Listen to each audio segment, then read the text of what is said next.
Welcome to my tour of the bell tower. I am excited right now because we are at the very place on our campus where our great university began. We're at the front steps of Holladay Hall. And I have a photograph taken of our first building sometime in the year 1889 that shows what our college looked like when it first began. Everything was in this one building. The students slept on the top two floors, went to class on the main floor, and had their meals and worked out and went to an infirmary if they got sick. It was on the lower level. And here is a photograph of the first class of students. Our student body today looks a lot different from this picture right here. But they stood on the front steps when this photograph was taken, and that's why I use this photograph to say that NC State began right here on these steps. Okay, I am now in the Carillon Room, which contains all of the equipment that produces everything you hear on the bell tower.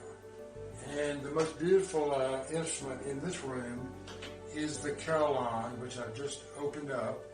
It's a beautiful musical instrument, but it also produces beautiful music live on the bell tower. It has not been played very much, in part because there aren't very many people around who know how to play it.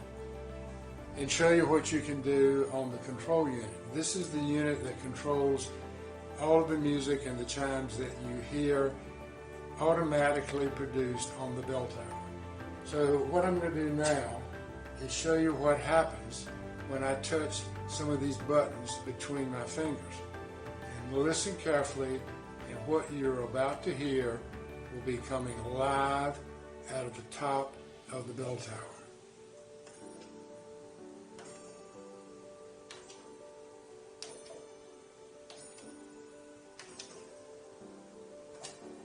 Okay, I'm here at the NC State Memorial Belltower and very proud to present the key to the bell tower to this fine young man who's going to open the door.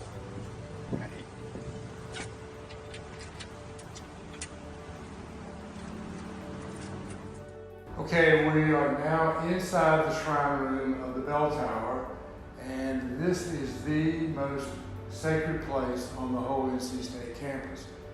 And it is sacred because we honor the NC State alumni who served in the military and who died during World War I. And their names are on this beautiful plaque that is here in front of me. Now, when they put the plaque up, they discovered that they'd made a big mistake. And that mistake was that they had included the name of a man who was still alive. So to correct that problem, they came in and changed his name on the plaque. So if you look right here, George E. Jefferson. The man who was still alive was George L. Jeffers. And they changed his L to an E, and they put an O and an N on the end of his name. So they created a new name, and when they did that, they said that there was no known person at that time with that name.